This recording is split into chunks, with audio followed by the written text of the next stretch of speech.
महलों की चाहत न थी, न सुख का ही विचार था, सीने में जलता हुआ बस न्याय का आधार था, अपनों के हक के खातिर नींदे वार दी रातों की, परवाह न की दुनिया की, न दुनिया की बातों की। ऐसे थे हमारे बाबा साहब। हमारे बाबा साहब आज पूरे विश्व में पूजनीय हैं। वो संविधान निर्माता हैं भारत के। उन्होंने विश्व को एक नया रास्ता दिखाया, समानता और न्याय का रास्ता दिखाया। वो ऐसे ही नहीं महानायक बन गए, उनके महानायक बनने के पीछे बहुत बड़ी कहानी, उनके संघर्षों की बहुत बड़ी कहानी है। तो आइए उन्हीं संघर्षों में से कुछ संघर्षों को हम आप तक पहुंचाने की कोशिश करेंगे, बताने की कोशिश करेंगे, उनके जीवन को जानने की कोशिश करेंगे।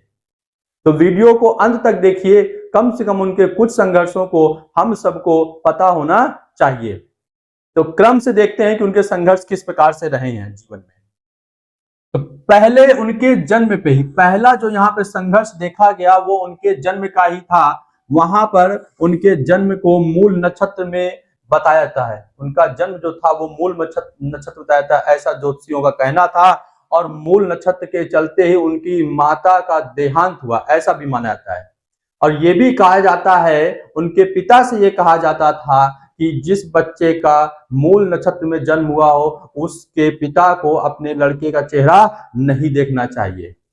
लेकिन उनके पिताजी कबीर पंथी थे, जिसका प्रभाव उन पर नहीं पड़ता था। वो अंधविश्वासों में बिल्कुल भी विश्वास नहीं करते थे। तो यहाँ पर बाबा साहब को बाहर के लोगों के द्वारा बहुत सारे ताने सुनने को मिलते थे, लेकिन घर में उन्हें बहुत ही प्यार मिलता था। दूसरा जो सामना या असमानता या संघर्ष उनका देखा गया भेदभाव के रूप में, वो स्कूल से प्रारंभ हुआ। स्कूल में उन्हें 3 प्रकार से भेदभाव का सामना करना पड़ा। पहला जो था वो था विषय का चयन। उन्हें विषय की चयन करने की स्वतंत्रता नहीं थी, वह संस्कृत विषय नहीं ले सकते थे। समझिए साथियों, उनका संस्कृत पढ़ने का बहुत विचार था। संस्कृत वो पढ़ करके वेदों पुराणों को पढ़ना चाहते थे, लेकिन उनको संस्कृत पढ़ने की रोक थी, क्योंकि अछूतों को संस्कृत सुनना और पढ़ना दोनों ही अशुद्ध माने जाते थे कि अशुद्ध हो जाएगा। तो संस्कृत पढ़ने का उनको चयन करने का विषय का चयन नहीं करने दिया था। बैठने की स्वतंत्रता नहीं थी उनके पास कि वो उसी ग्रुप में जहां बच्चों का एक साथ बैठे हैं उनके साथ वो बैठ नहीं सकते थे। वो अपना पट्टा घर से लेकर के आते थे, बच्चों की कतार से दूर बैठते थे। बैठने का छुआछूत का भाव था, वहां पर बैठने में असमानता थी। फिर स्कूल में ही एक समस्या थी पानी की। पानी पीने के लिए अगर प्यून होगा तभी पानी डालेगा और बाबा साहब पीते थे, लेकिन अगर प्यून नहीं आता था तो बाबा साहब को पानी पीने को नहीं मिलता था। तो एक लाइन लिखी जाती है, नो प्यून नो वाटर, चपरासी नहीं तो पानी नहीं। तो इस प्रकार का सामना उन्हें स्कूल में करना पड़ा। ये स्कूल के भेदभाव देखे उन्होंने।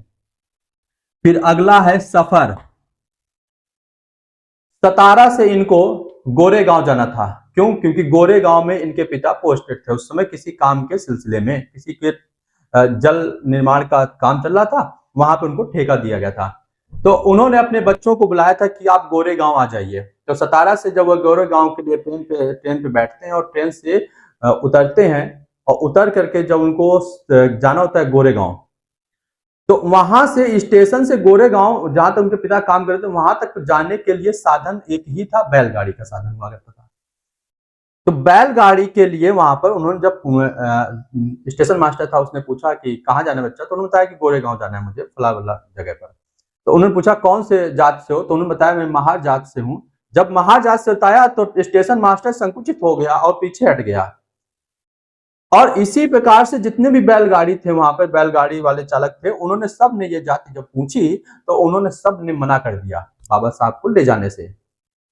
अब चूंकि बाबा साहब बहुत अच्छे कपड़े में थे, उनका जो उनके भाई बहन थे वही बहुत बढ़िया कपड़े में थे, तो देखने में ठीक लग रहे थे।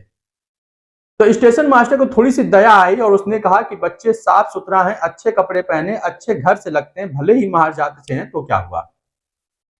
तो उन्होंने क्या किया कि एक बैलगाड़ी वाले से कहा, उससे कहा कि इन बच्चों को इनके स्थान तक पहुंचा दो जहां तक ये जाना चाहते हैं।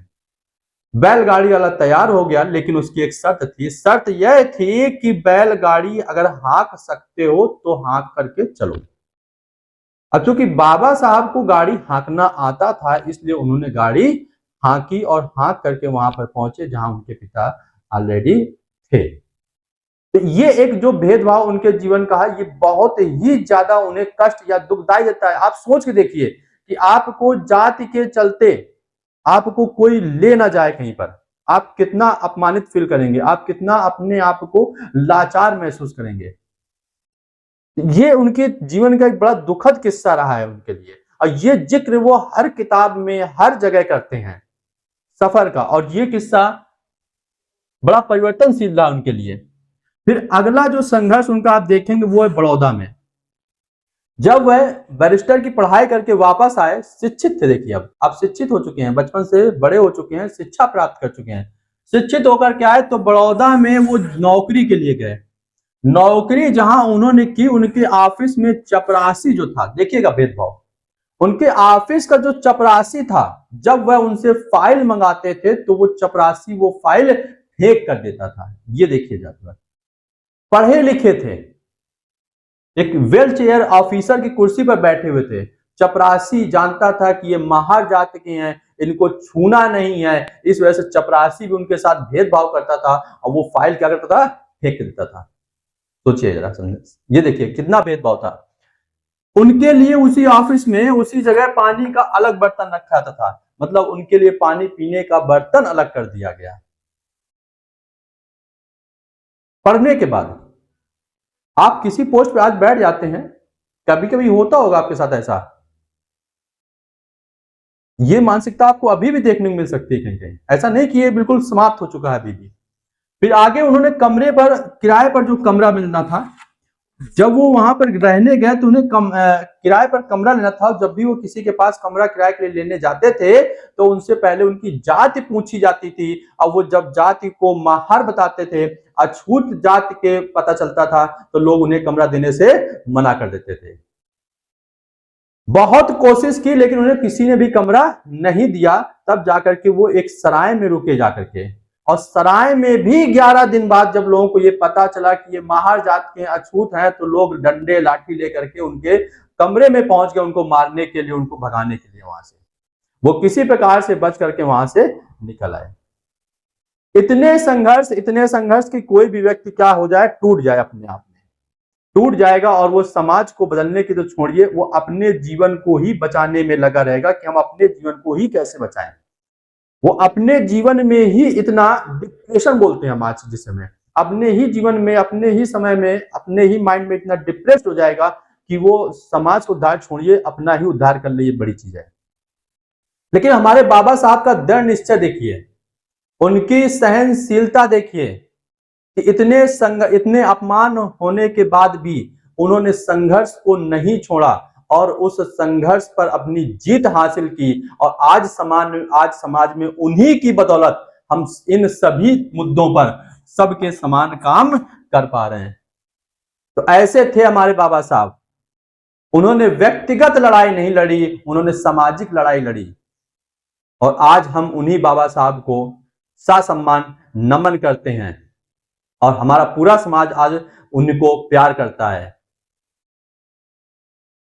जोश आ जाता है जब बाबा साहब का नाम होता है, तो जोश आ जाता है हमारे लड़कों में। तो मैं उनसे एक निवेदन करता हूं कि जो बाबा साहब को मानने वाले हैं, जानने वाले हैं, वो केवल और केवल आंदोलन या नारे ही मत लगाएं, वो पढ़ाई पर भी ध्यान दें, क्योंकि उनका नारा था शिक्षित हो, संगठित हो और संघर्ष करो। तो पहला काम तो है हमें शिक्षित होना है, फिर संगठित, और फिर आप किसी चीज के लिए संघर्ष कर सकते हैं। इसलिए साथियों, बाबा साहब के आदर्शों पर चलना जरूरी है, उनको जानना जरूरी है। तो ये जो सफर हम चल रहे हैं, ये आज के तारीख से हम 4 तारीख तक जो भी वीडियो डालेंगे वो सारे बाबा साहब के जीवन पे से संबंधित होंगे, और आप इन वीडियो को देख करके बाबा साहब के अनेक पहलुओं पर अपनी जानकारी प्राप्त कर पाएंगे, अपने आप को बाबा साहब से जोड़ पाएंगे। तो मिलते हैं नेक्स्ट वीडियो में बाबा साहब की अगली कड़ी के जीवन की अगली कड़ी के साथ। जय हिंद साथियों, जय हिंद, जय भारत, जय भीम, नमो बुद्धाय।